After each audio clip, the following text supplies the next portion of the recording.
সুপ্রভাত বন্ধুরা। আজ হলো 30 মে, 15 জ্যৈষ্ঠ, 12 জিলহজ, শনিবার। আজকের সকালের বিশেষ বিশেষ খবরগুলি হলো, থাকবে আজকের বরাক উপত্যকার 3 জেলার আবহাওয়ার খবর। তাহলে বিস্তারিত খবরে যাওয়ার আগে অবশ্যই ভিডিওটিতে একটি লাইক করে চ্যানেলটি সাবস্ক্রাইব করে পাশের বেল আইকনটি বাজিয়ে রাখবেন এবং ফেসবুক পেজটি ফলো করে ভিডিওটি অবশ্যই শেয়ার করবেন যাতে সঠিক তথ্যগুলো সবার কাছে পৌঁছাতে পারে। এবার শুনুন আজকের খবরগুলির বিস্তারিত। প্রথম খবর, জনসাধারণের জন্য বড় ধাক্কা হিমন্ত বিশ্ব শর্মা সরকারের। অনির্দিষ্টকালের জন্য বন্ধ হচ্ছে রেশনের ডাল, চিনি ও লবণ বিতরণ। বাজেট নেই, জুন থেকে রেশনে মিলবে না ডাল, চিনি, লবণ। ক্ষমতায় ফিরলে রেশন ব্যবস্থায় ডাল, চিনি, লবণের সঙ্গে সরষের তেল দেওয়ার প্রতিশ্রুতি দিয়েছিল বিজেপি, কিন্তু বিপুলভাবে ক্ষমতায় ফেরার পর আগামী কয়েক মাসের জন্য রেশনে বন্ধ হয়ে যাচ্ছে ডাল, চিনি, লবণের যোগান। কারণ খাদ্য বিভাগের হাতে বাজেট নেই, তাই 1 জুন থেকে আর সুলভ মূল্যে পাওয়া যাবে না ডাল, চিনি, লবণ।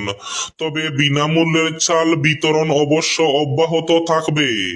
গণবন্টন ব্যবস্থায় রাজ্যের প্রায় 70 লক্ষ সুবিধাভোগী আগে থেকেই বিনামূল্যের চাল পেয়ে আসছেন, কিন্তু মূল্য বৃদ্ধির আঁচ থেকে জনগণকে কিছু স্বস্তি দিতে গত নভেম্বর থেকে রেশনে পরিবার পিছু 1 কেজি করে ডাল, চিনি ও লবণ বিতরণ শুরু করেন মুখ্যমন্ত্রী হিমন্ত বিশ্ব শর্মা। নিত্য প্রয়োজনীয় সেই 3টি সামগ্রী ভর্তুকি মূল্যে পেতেন গ্রাহকরা। 60 টাকা দামে 1 কেজি মসুর ডাল, 30 টাকা দামে 1 কেজি চিনি এবং 10 টাকায় 1 কেজি লবণ।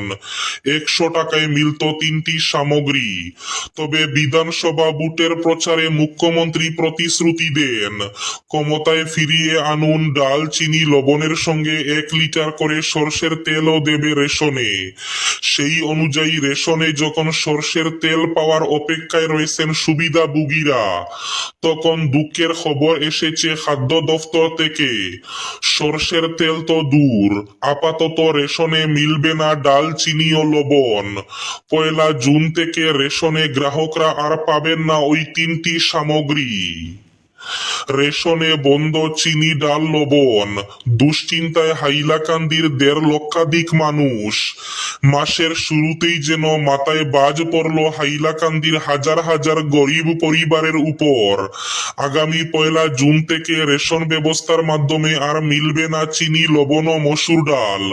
ফলে দীর্ঘদিন ধরে স্বল্প মূল্যে এই নিত্য প্রয়োজনীয় সামগ্রী পেয়ে আসা নিম্নবিত্ত, দিনমজুর, চা বাগান শ্রমিক এবং সাধারণ পরিবারগুলির মধ্যে গভীর উদ্বেগ ছড়িয়েছে। কালীগঞ্জ চন্দ্রপুর রোডের নয়াগ্রামের রাস্তার সামনে ইলেকট্রিক অটো এবং বাইকের সংঘর্ষে 4 জন গুরুতর আহত হয়েছেন। আহতদের উদ্ধার করে তড়িঘড়ি কালীগঞ্জ হাসপাতালে নিয়ে আসেন স্থানীয়রা। আহতদের মধ্যে 2 জনের অবস্থা খুবই খারাপ হওয়ায় তাদেরকে করিমগঞ্জ সিভিল হাসপাতালে প্রেরণ করা হয়েছে। হাসপাতাল সূত্রে জানা গেছে, আহতদের মাথায় এবং বুকে আঘাত লেগেছে বেশি। খবর পেয়ে ঘটনাস্থলে উপস্থিত হয়ে কালীগঞ্জ পুলিশ। প্রাথমিক তদন্ত শেষে দুর্ঘটনাগ্রস্ত অটো এবং বাইকটি পুলিশ হেফাজতে নিয়েছে।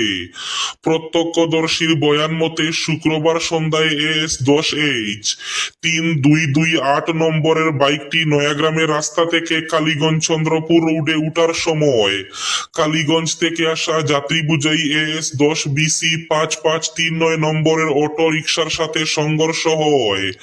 এতে বাইক একদিকে ছিটকে পড়ে। যাত্রী বুঝাই অটোরিকশাটি কয়েক হাত দূরে গিয়ে পড়ে রাস্তার পাশের খাদে। অটোর যাত্রীরা বেশি আহত হয়েছেন বলে জানা গেছে।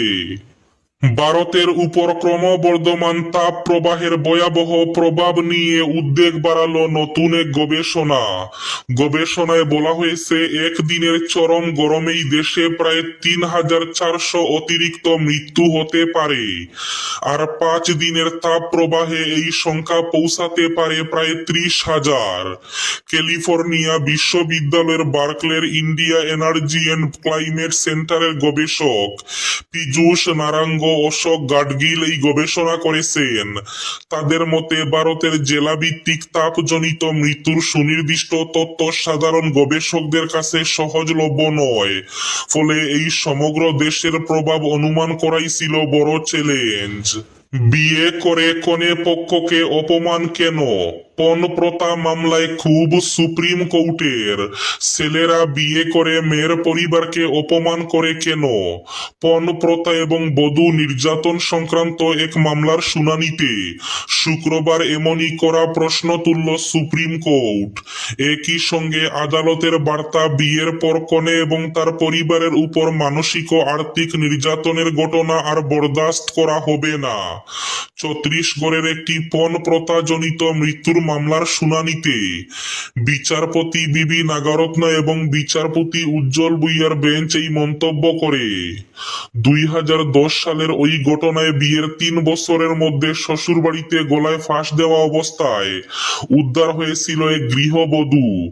অভিযোগ, পণ হিসাবে টাকা এবং গাড়ির দাবিতে দীর্ঘদিন ধরে তাকে স্বামী ও শ্বশুরবাড়ির সদস্যরা মানসিক নির্যাতন করতেন। মামলায় স্বামীর ছোট ভাইকে ভারতীয় দণ্ডবিধির 498 এ ধারায় দোষী সাব্যস্ত করা হয়েছিল। সেই সাজা চ্যালেঞ্জ করে সুপ্রিম কোর্টে আবেদন জানানো হলেও তা খারিজ করে দেয় শীর্ষ আদালত। শুনানির সময়ে বিচারপতি নাগরত্না বলেন, একটি বার্তা যাওয়া প্রয়োজন যে বিয়ের পর কনে এবং তার পরিবারকে অপমান করা চলবে না। হাইলাকান্দি চিপর সাঙ্গনে বন্ধুকে বাঁচাতে গিয়েই প্রাণ হারালো আরেক বন্ধু। হাইলাকান্দি জেলার জানকিবাজার এলাকার চিপর সাঙ্গন প্রথম খণ্ড গ্রামে এক হৃদয় বিদারক দুর্ঘটনায় জলে ডুবে 2 নাবালকের মৃত্যুকে ঘিরে সমগ্র এলাকায় নেমে এসেছে গভীর শোকের ছায়া। এতে বন্ধুদের সঙ্গে ফুটবল খেলতে গিয়ে মুহূর্তের মধ্যে ঘটে যায় এই মর্মান্তিক ঘটনা। জানা গেছে, বৃহস্পতিবারই বিকেলে এলাকার কয়েকজন বন্ধুর সঙ্গে মাঠে ফুটবল খেলছিল 2 কিশোর। খেলার এক পর্যায়ে বলটি মাঠের পাশের একটি গভীর জলাশয়ে গিয়ে পড়ে। বলটি আনতে প্রথমে এক কিশোর জলে নামে। কিছুক্ষণ পর তাকে সাহায্য করতে অপর বন্ধু জলে ঝাঁপ দেয়, কিন্তু দুর্ভাগ্যবশত খালটির জল গভীর হওয়া এবং 2 কিশোরী সাঁতার না জানার কারণে তারা জলের মধ্যে তলিয়ে যায়। পূর্ত সড়কে নৌকাই সাহারা, জলে নেমে বিক্ষোভ নিলামবাজারে। নিকাশি ব্যবস্থা পুরোপুরি বন্ধ থাকায় নিলামবাজার যাত্রাপুর রোডে কোমর জল। তার উপরে লঙ্গাই নদীর ভাঙ্গা বাঁধ দিয়ে জল ঢুকে পরিস্থিতি আরো ভয়ানক হয়ে উঠেছে। অসংখ্য বসতগৃহ, দোকানপাট, শিক্ষা প্রতিষ্ঠান জলের তলায়। রাস্তায় কোনো ধরনের বাহন চলাচল করতে পারেনি। নৌকাই একমাত্র ভরসা 10টি গ্রামের জনগণের। জনভোগান্তি চরমে উঠেছে। বিভাগীয় কর্তৃপক্ষ সহ স্থানীয় প্রশাসনকে বার কয়েক অভিযোগ জানানোর পরও কোনো লাভ না হওয়ায় কোমর জলে নেমে অভিনব কায়দায় আন্দোলনে পা দিয়েছেন ভুক্তভোগী মানুষ। গৌহাটি শিলচর হাই স্পিড করিডোরকে ঘিরে বড় পরিকল্পনা।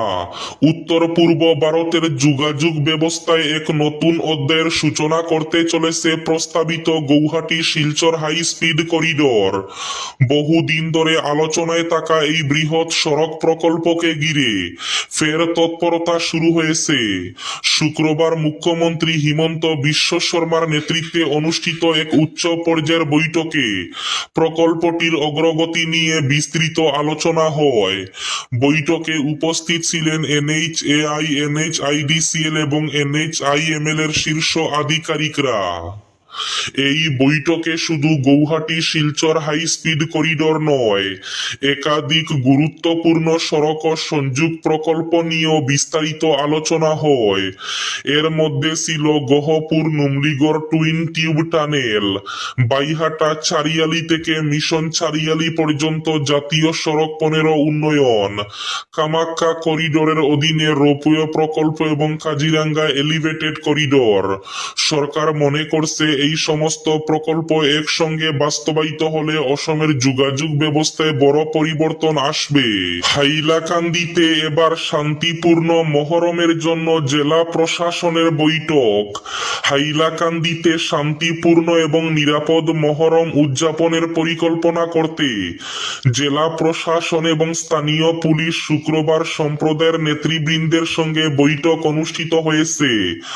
সবকিছু যাতে নিখুঁতভাবে পরিচালিত হয়ে তা নিশ্চিত করতে বৈঠকটির নেতৃত্ব দেন জেলা কমিশনার অভিষেক জৈন।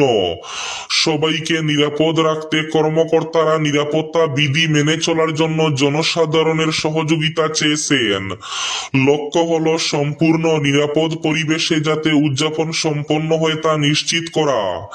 এরই মধ্যে রাস্তাঘাটে যান চলাচল স্বাভাবিক রাখতে একটি স্পষ্ট ট্রাফিক পরিকল্পনা শেয়ার করা হয়েছে। আজকের বরাক উপত্যকার 3 জেলার আবহাওয়ার খবর। আজ বরাক উপত্যকার 3 জেলার আকাশ ফর্সার পাশাপাশি গরম বেশি থাকার পূর্বাভাস। শিলচর কাছাড়ে আজ সর্বোচ্চ তাপমাত্রা থাকবে 35 ডিগ্রি সেলসিয়াস এবং সর্বনিম্ন তাপমাত্রা থাকবে 26 ডিগ্রি সেলসিয়াস। শ্রীভূমি তথা করিমগঞ্জ জেলায় আজ সর্বোচ্চ তাপমাত্রা থাকবে 34 ডিগ্রি সেলসিয়াস এবং সর্বনিম্ন তাপমাত্রা থাকবে 26 ডিগ্রি সেলসিয়াস। হাইলাকান্দি জেলায় আজ সর্বোচ্চ তাপমাত্রা থাকবে 34 ডিগ্রি সেলসিয়াস এবং সর্বনিম্ন তাপমাত্রা থাকবে 26 ডিগ্রি সেলসিয়াস। এবার শেষ খবরটি। 20 মদে মৃত্যু মিছিল মহারাষ্ট্রে। পুনে সহ একাধিক এলাকায় মৃত্যু অন্তত 18 জন, গ্রেফতার 8। বিষাক্ত মদ পান করে মহারাষ্ট্রের পুনে এবং পিম্পরি চিঞ্জওয়ার এলাকায় অন্তত 18 জনের মৃত্যু হয়েছে। একাধিক ব্যক্তি আশঙ্কাজনক অবস্থায় হাসপাতালে ভর্তি রয়েছেন। ঘটনায় ইতিমধ্যেই 8 জনকে গ্রেফতার করেছে পুলিশ। পুলিশ সূত্রে খবর, প্রথমে দাপোডি ফুগেওয়ারি এলাকায় 13 জনের মৃত্যুর খবর সামনে আসে। এর কিছুক্ষণের মধ্যে হাডাপসার এবং কালেপাডাল এলাকায় আরো 5 জনের মৃত্যু হয়। মৃতদের একাংশই স্থানীয় বাসিন্দা।